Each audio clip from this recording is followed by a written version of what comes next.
What's up, everyone? Welcome back to another episode of Finer Thoughts Creator with Callie. Now, today we have a special guest. She is Lain Ehman. She is a marketing consultant and host of a More Beautiful Question podcast. Lain, it's such a pleasure to have you here today. I am so excited to be here talking about one of my favorite topics. So thank you so much for inviting me. Awesome. All right, so we are speaking on a more beautiful question. Before we get into things, how did you really come up with the title of that for your Ooh, podcast? that is a great question. Ever since I was very small, I've been interested in how things work, how people think, like why certain things happen, why people do the things they do. I'm always asking questions. And then I worked as a journalist for many years, and my whole job was to ask people questions. Yeah, And so as I got older and was looking at new ways of spreading my message to the world, I thought that one of the big problems that we have, particularly as women, which I'll speak to because being a wife and a mom and a daughter, we yeah, often ask ourselves the wrong questions, and that leads us in a direction that can sometimes be negative, can sometimes be self-condemning. It can be disempowering. It can be even depressing, certain questions we ask. And I thought how we can just retrain our or reorient our thinking just by right, asking questions. Because when we ask a question, our brain wants to answer it. So if it's a question like, well, why did he do that? Or you're talking about your husband or partner or yeah, boyfriend or whatever, your mind starts trying to solve that question. And so I noticed that about myself and other people, that just by asking different questions, we could just totally change a day, change our lives, change how we approach a situation.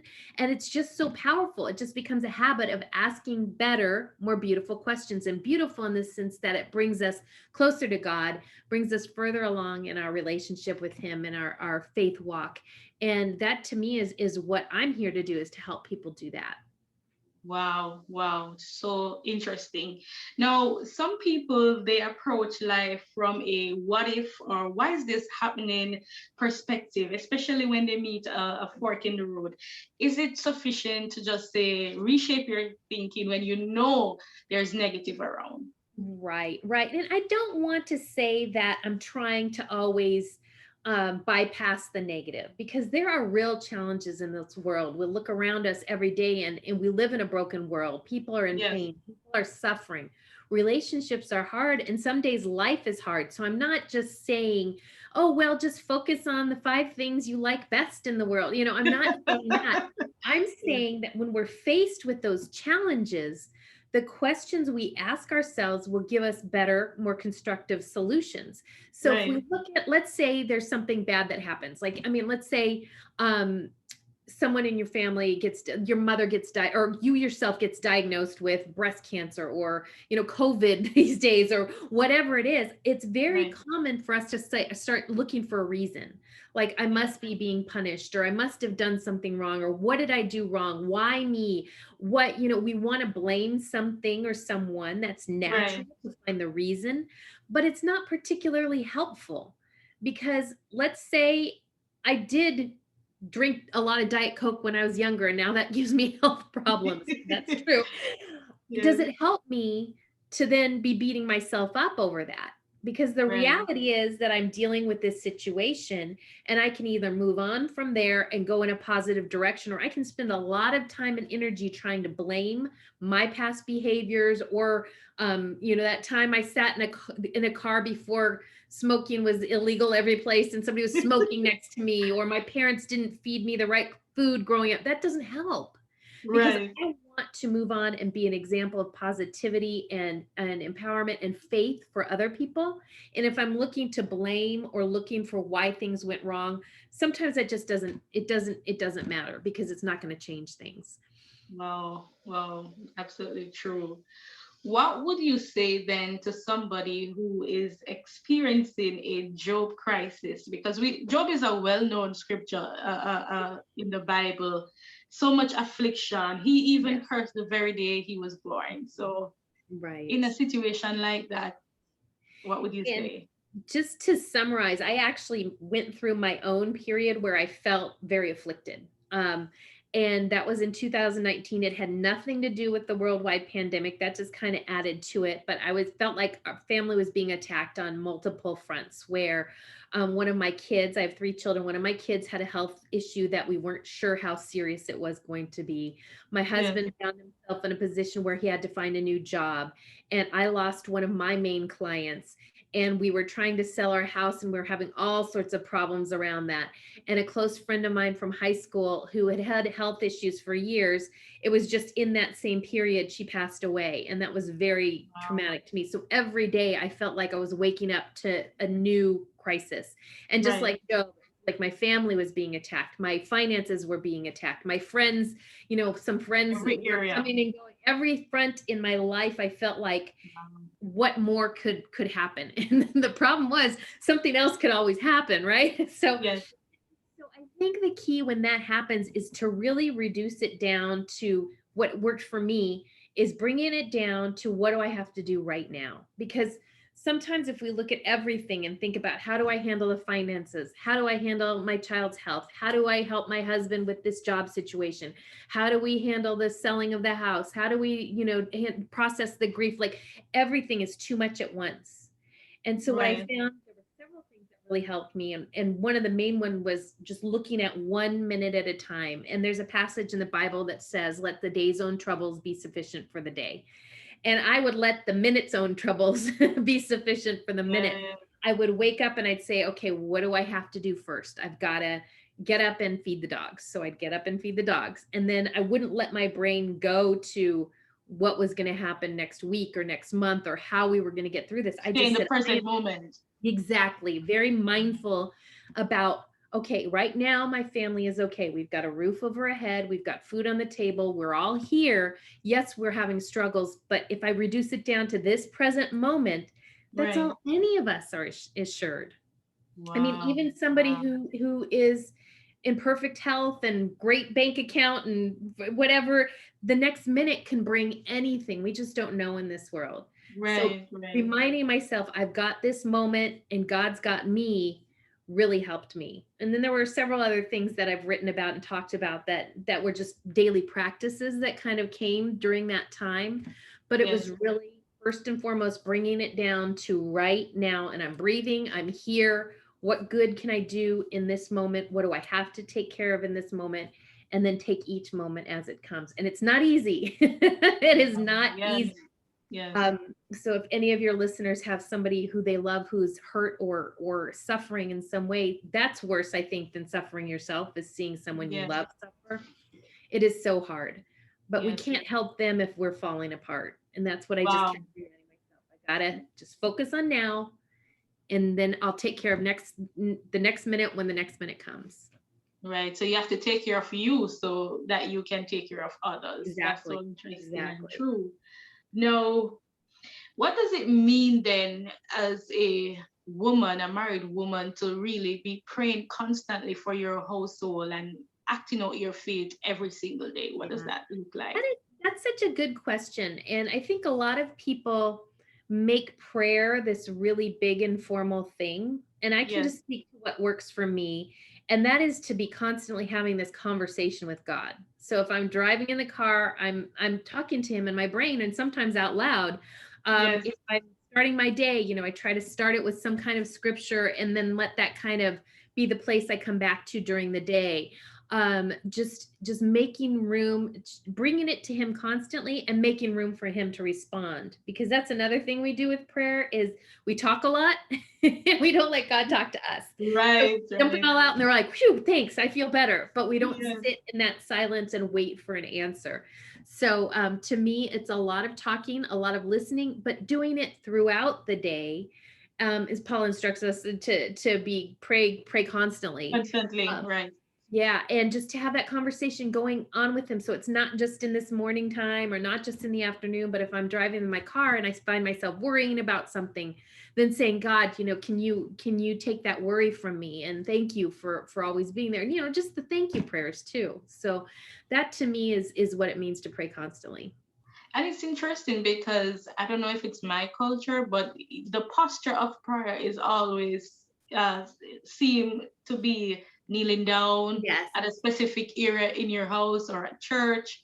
Yes. You know, we are on the go. Yep. So it means that we literally have to be, you know, constantly praying And I wherever. mean, that's such an amazing gift that we have, that we don't have to go to church to pray and connect with God, that we don't have to be by ourselves.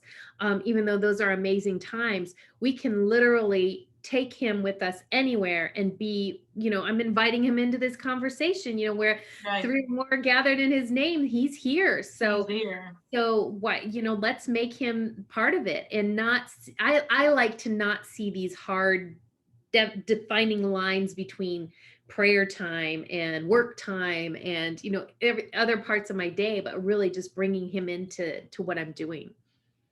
Right. No, disappointment can lead to rebellion or submission. I remember my trauma when I lost my younger brother at that time. I was just 12 years old.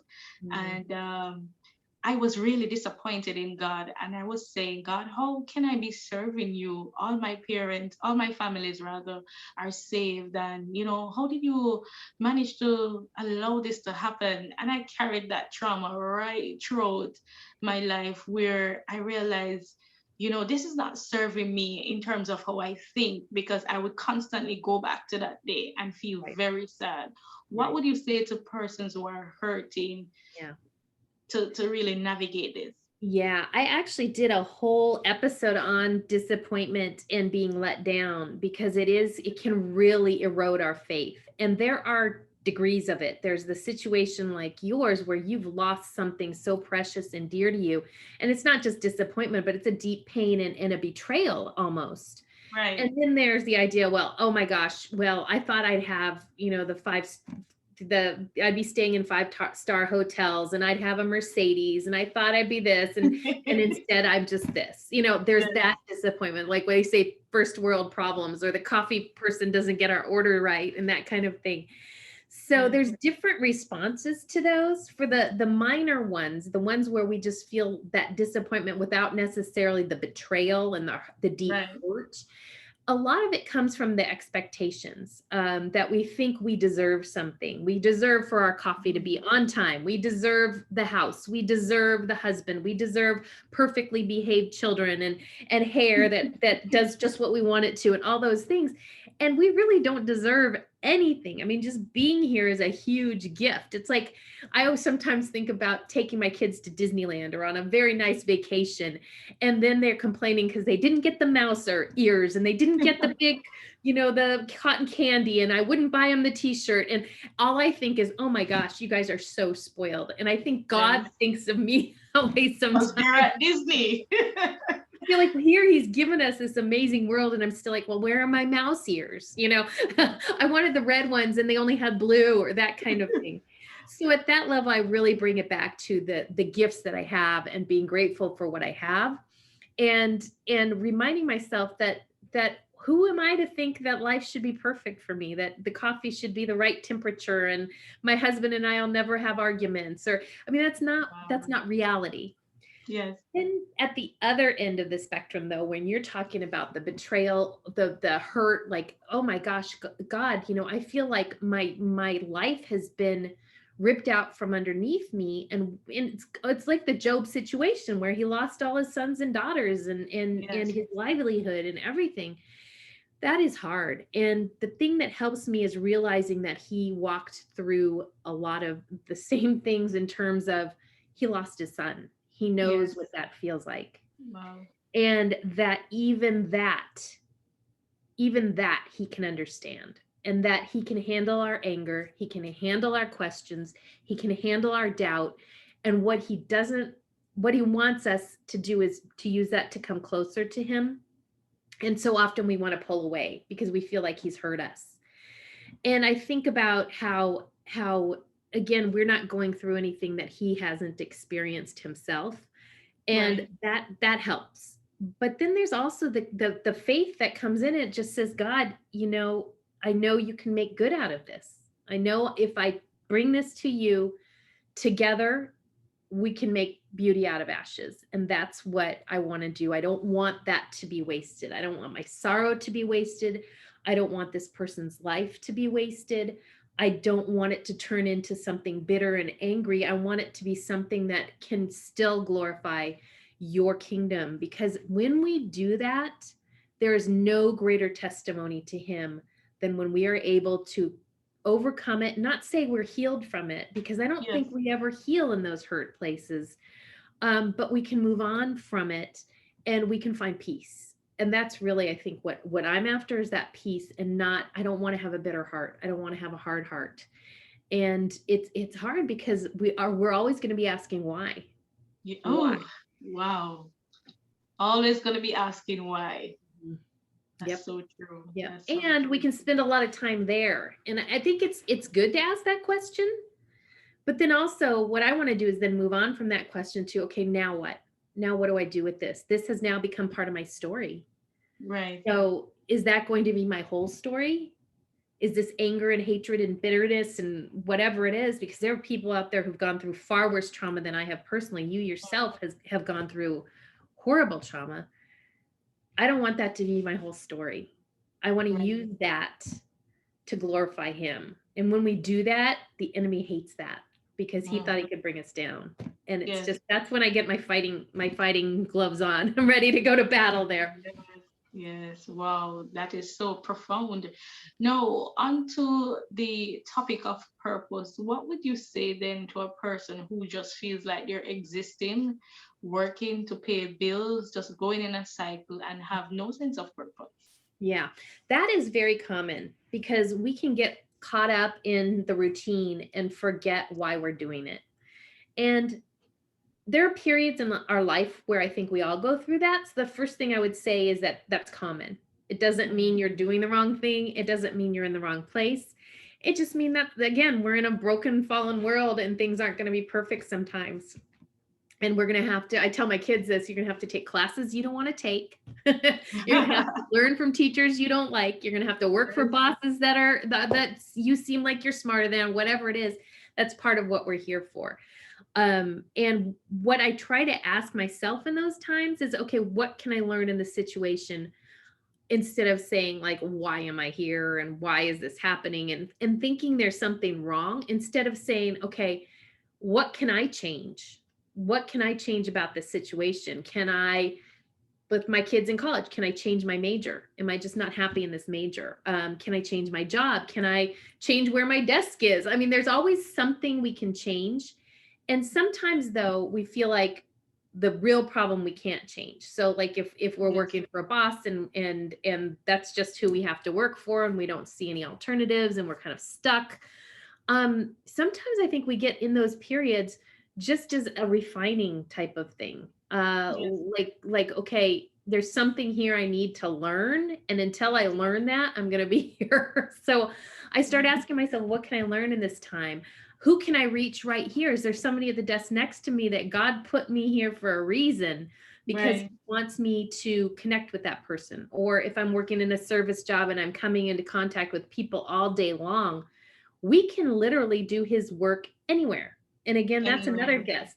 gift, is not only do we have the ability to be with him anywhere, if we can touch people in any situation just by being positive and negative in sometimes tough situations, by sharing a moment of real connection with people, Right. by asking people how they're doing, by thinking about them, by being a servant to them. We are doing God's work when we do that. And sometimes it's not our preferred garden that we've been planted in, but we're there for a season. And again, sometimes I feel like I'm there because there's something I need to learn that I haven't fully Yes. learned yet. That's it. Right. Yeah. Now, in one of your episodes, you talk about our purpose being to love Mhm. people and point them back to Yep. God. Yep.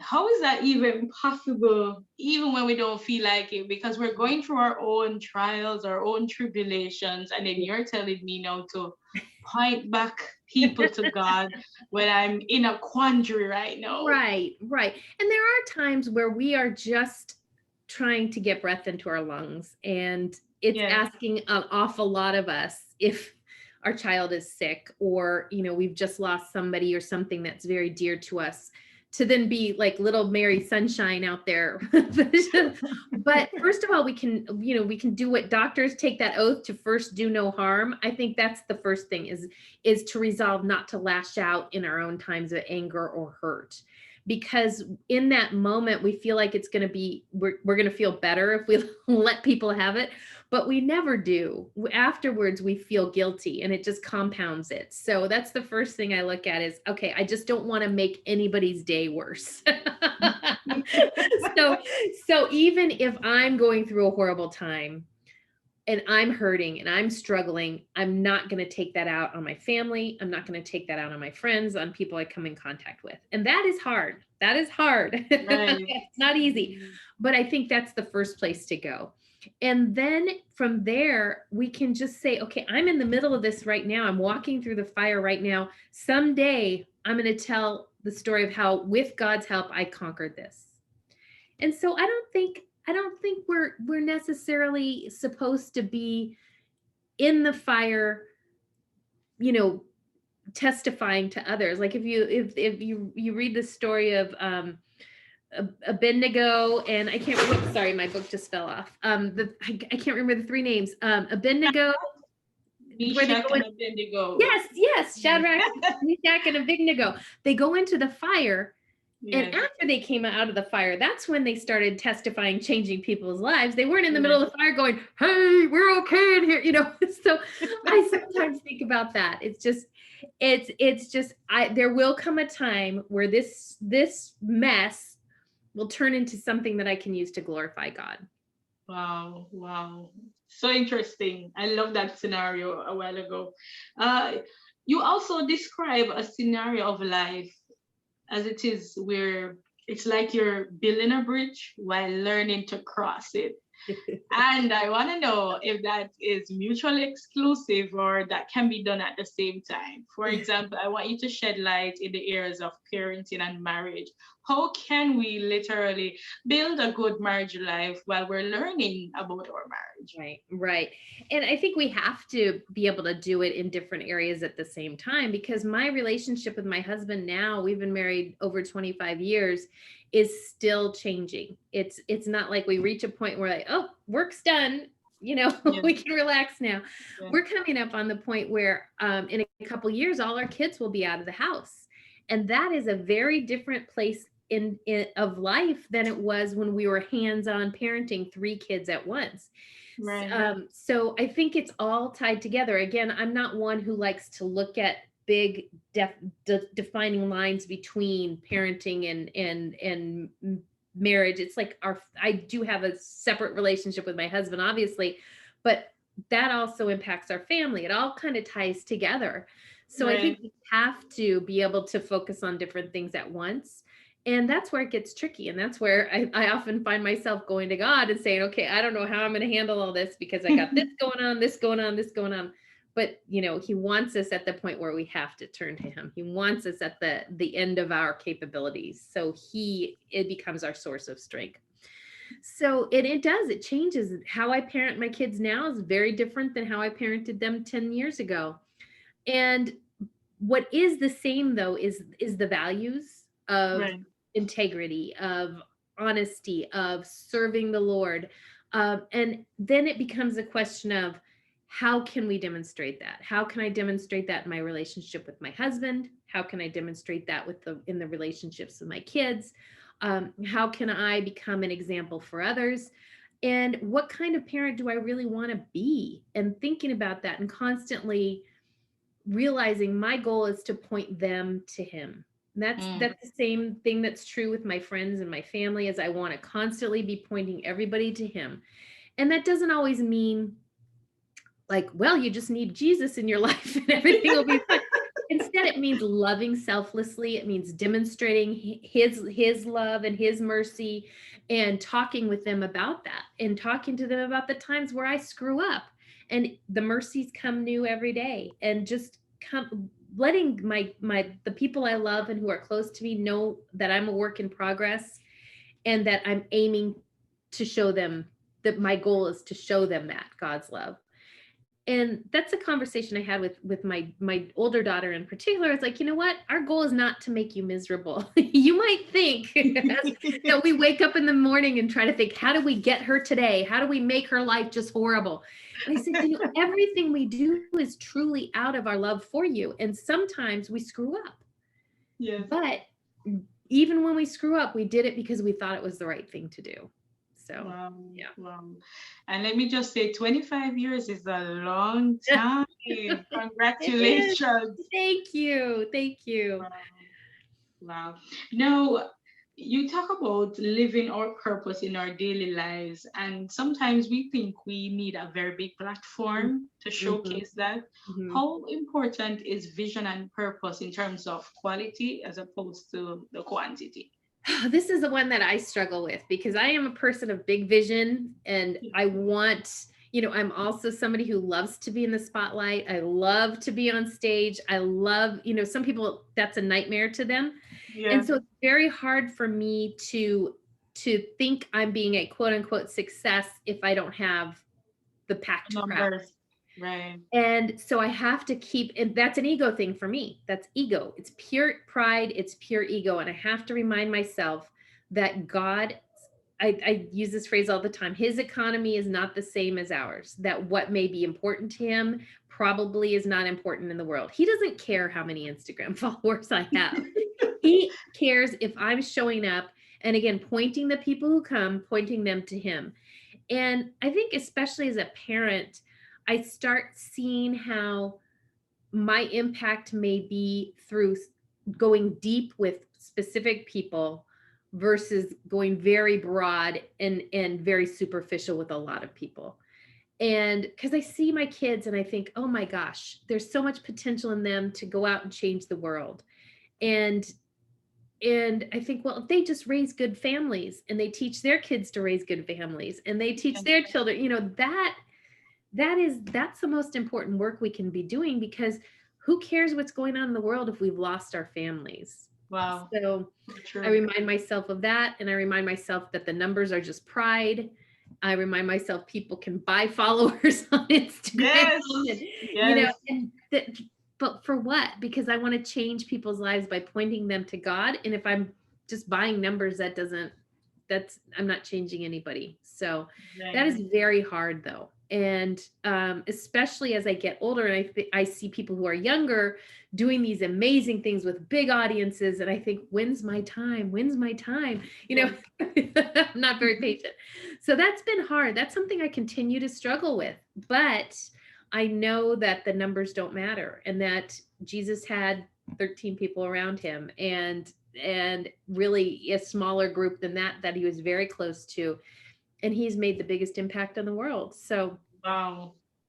I just So true. try to So true. remind myself of that. But that's a weak spot for me, and one that I have to continue to turn over to him, because I could easily get sucked into the numbers. Wow. Wow. Wow. Now, for newlyweds or new parents, how would you encourage them to manage their expectations? And Mm. was there ever a time where in your marriage you figured that this was too much for me to handle? Like, it's too much. There are periods in every relationship where I sometimes think, I don't know how we're coming through this. I Yes. don't see the path out, because it seems too broken, or the mismatch seems to be too great. But when my husband and I got married, we were 100% all in. We said, there's no exit door. This is it. And that is the biggest reason we've been married for 26 years now, because if you go in with one foot out, Yes. or that potential there, I mean, we have never even talked about splitting up, Oh, because wow. we know it's not an option. It's off the table. And so that means, okay, we're stuck. So what are we going to do about it? And some days and some periods of time are easier than others, but there are times where I think I don't know what's going to happen. And number one, we bring God into it. You know, Yes. we remind ourselves that this relationship is supposed to be glorifying him. And then number two, we get help. We've seen counselors numerous times, Christian counselors, several times in our marriage. And I would encourage people to look at that as a very viable option and not a sign of weakness and not a sign of failure, because nobody knows how to do it. Nobody, Right. There's even no if manual. even if you've had a relationship before, or even been married before, you haven't been married to this person before. Person. Right.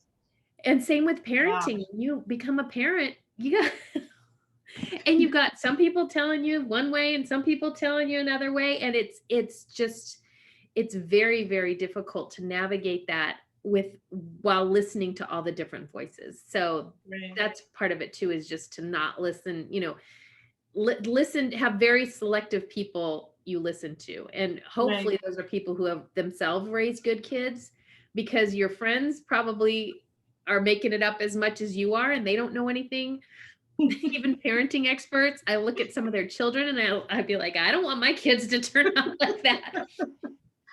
So it's constant, again, that constant prayer of asking God for direction, and then listening, and then listening to the prompting of the Spirit in my heart about, I just don't think this is right. It doesn't feel right. I've taken this to God, talked about it with my husband. This, it could be a school. Like, I just don't think this school is the right place. I think we need to look at different options. But it's always led by him versus like a pride thing, I think. So Wow. and that's hard too, because right now it feels like parenting is very competitive. Mm. And it's what team is your child on, what school are they going to, what college are they going to go to after that, and they're also such different kids. Like, Yes. I think about it like making a cake, and I'm using the same ingredient, and one of them turned out like a chocolate cake, and one of them's like a strawberry shortcake, and one of them's like a pineapple upside down. Like, they are three such different. I don't even know how they came out of the same ingredients, because they're so different. So even after parenting one child, I come up with new challenges for the second and the third. Everybody's unique in their own way. Oh my goodness, yes, yes. So true. No, I want to talk about, as Christians in general, we tend to sometimes feel a huge sense of responsibility to look perfect and pristine, Mm. and our relationship with God should always look perfect. No, why is it so hard for us to admit our weakness, to admit we're struggling, to admit that we need help, and not appear to always seem that we have it all together? Right. I think that especially as women, we have gotten the message that once, if our relationship with Christ was just strong enough, everything else would be perfect. Right. Like, our house would always be clean, and our kids would be well dressed, and our marriage would be perfect. And somehow we've internalized that, and it's just not true. And just as we're told in the Bible that we're going to face trials and tribulations, we will Yes. face attacks, we will face this. Being a Christian doesn't make our life perfect, but it means that the one who is perfect is guiding us along the way, and we can always turn to him, and that our future is assured, of course. So I think we feel that pressure to present perfection, like we're going to be letting him down if we screw up. And to me, though, the best message, I wouldn't, if I thought I had to be perfect to be at church, like if I weren't a Christian and I saw these perfect people, I would think I didn't fit, because I Yeah. know how screwed up I am. And so I love that message that you see sometimes on churches that says, come as you are, whether Right. they mean as your clothes, or your messed up life or whatever, because that's what we truly all want in our soul. And I think that's the craving that's been put in us for Christ, is that we know we're broken people, and we want a place to take those broken pieces. So when I hear a girlfriend tell me, somebody who I think has a great faith relationship and a strong commitment to Christ, and they tell me the places where they've been weak, and how Christ has helped them come through that, that inspires me much more than somebody who says, oh yeah, my life is perfect and I don't really have any problems. I don't really want to be friends with that person because I They're know just I'm putting up screwed a up. facade. I don't- That's not me. So Yes, I think the person who's willing to speak about their weaknesses and how Christ has accepted them and forgiven them, that is what draws us to him. So it's just again right. asking the different question about what would pull you to come to Christ if you weren't a Christian already? And to me, it's the idea that we can bring the broken pieces, we can bring the mess, we can bring our sins and our jealousies and envies and all of that. And it doesn't matter because God won't see that. He's going to see us through the lens of Christ once we've given ourselves over to him. And that those pieces are to be expected, that he doesn't Yes. expect perfection. And it's just that And reminder. where did we get that from then? If he doesn't expect perfection, where did I we think get that from?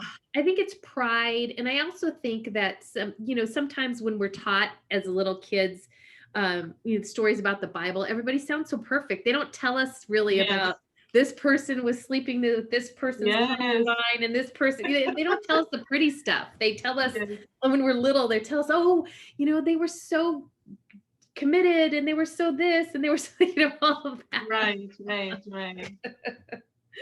Wow.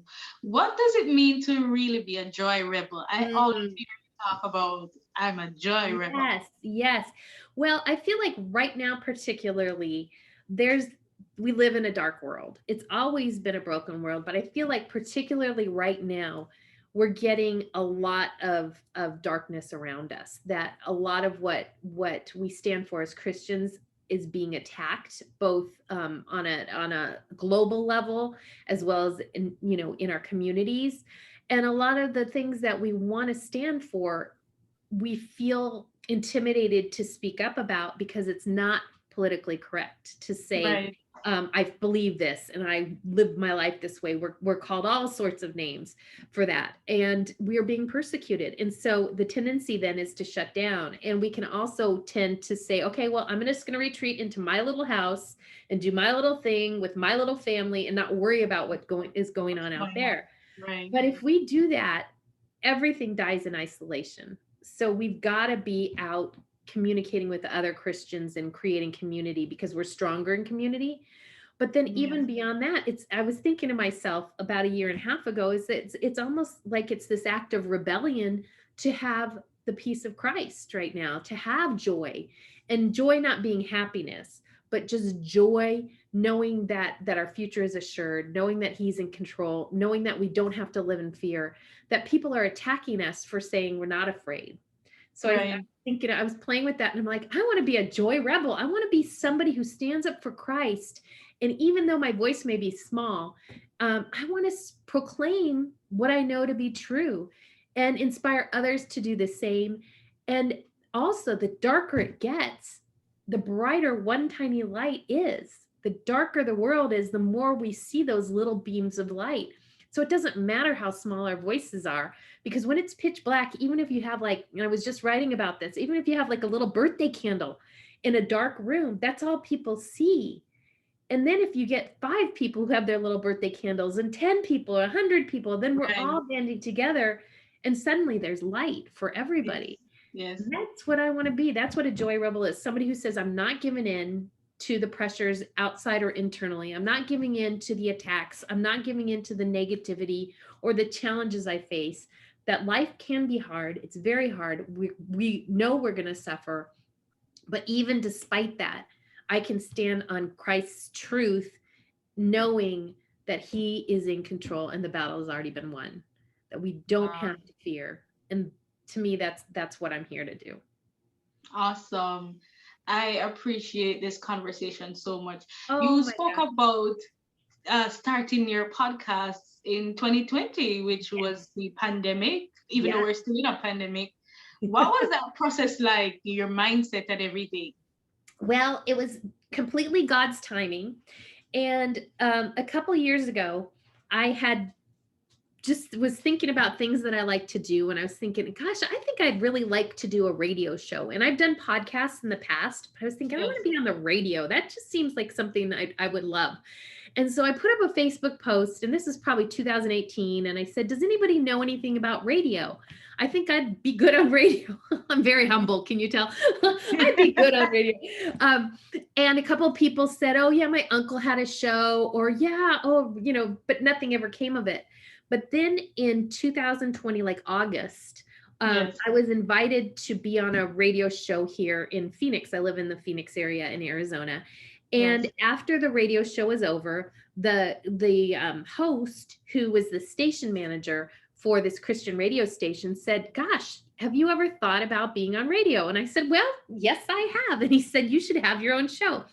And so in Wow. October of 2020, I launched my show, A More Beautiful Question, and it's on the radio live here in Phoenix. And then they turn it into a podcast for me. So people can find it on Wow. iTunes Okay. and Okay. Spotify and all the places that podcasts are.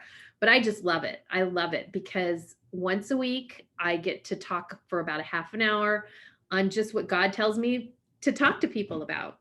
Yes. And Yes. it's just been such a great way to refine my thinking, and Right. also to get the word out to other people about what we can do on a practical basis, because there's a lot of Bible teaching that's very high level, like what does it mean, and I love Yes. that because I'm a student. I love to study that. But then I want to know, what does that mean when I'm parenting? What does that mean Right. when my husband and I are in a fight? What does that mean when I go into the workplace? What does that mean in my relationships with people? I want to make it very practical for people. So that's what I try to do, is take the truths that a lot of people a lot smarter than I have written about, and then bring that down to, okay, what does that mean in 2021 as a woman in this period of time, in a Yes. place and time such as this? How can I use that to build God's kingdom? Right. You speak about what is on your heart. How do you really select your topics to speak about? Because Yeah. I noticed in one of your episodes you were saying there was a specific topic that wasn't necessarily resonating with you even when you selected it. So how do you select a topic to Right. speak on? Right. Right. So I keep notes as things come to me, and sometimes I'll be driving and I notice I think a lot while I'm driving. Yes. And because I still have one youngest child at home who just recently got her license, but before she got her driver's license, I was in the car a couple hours a day, and between dropping her off at school and picking her up and all the different activities. So I would just notice the questions I was asking God, and the places where I felt like my faith was getting bogged down or wasn't as strong as I would have liked, or like the one on the episode on disappointment. We talked about disappointment. Yes. um and what I'm noticing in my friends and what I'm seeing online, and then something will strike me, and oftentimes I know right away. I think, okay, what do you think? I'll say, God, was that from you? Is that what we're talking about this week? And then I know that that's the direction I'm going. And then other times they just seem kind of bland. Like it just seems very, I don't know, like I'll make a list of 5 and none of them really grab me. But then somebody will say something, or I'll read something in a book, or I'll see something online, and then it's like a little light, Light bulb. and I'm like, that's it. That's it. And what's been Yes. really fun is my daughter, my youngest, who's 16, almost 17, she has been coming on the show with me, and I've Yes. been able to have conversations with her and share her perspective. So we did one on identity a couple weeks ago, and this upcoming week we're talking about being offended, because right now Okay. everybody's offended by everything. So what does Yes. that mean? Where does that come from? Is that biblical? What does the Bible say about being offended? What do Right. we do when we offend someone? Those kinds of things. So it's been really fun talking with her about it too. Awesome. Laid, where can we find you for all my listeners out there? Oh, well, first of all, thank you so much, because this is you asked beautiful questions. This was so fun. So Thank people can you. find me on the web at beautifulquestionshow.com. That's the website, beautifulquestionshow.com, and they can sign up for my email list there, and they'll get reminders of the show.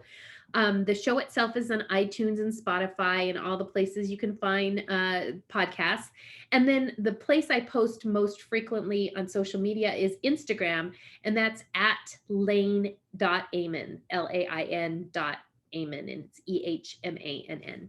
And I would love to hear from people if they have questions or suggestions for shows or whatever. I just love talking about this stuff. So I'd love to stay in touch with anybody who wants to reach out. Awesome. Once again, Lane, thank you so much for Oh, joining me today. It thank was certainly a you. pleasure. Thank you. It was great. Thank you so much. All right. You're welcome. All right.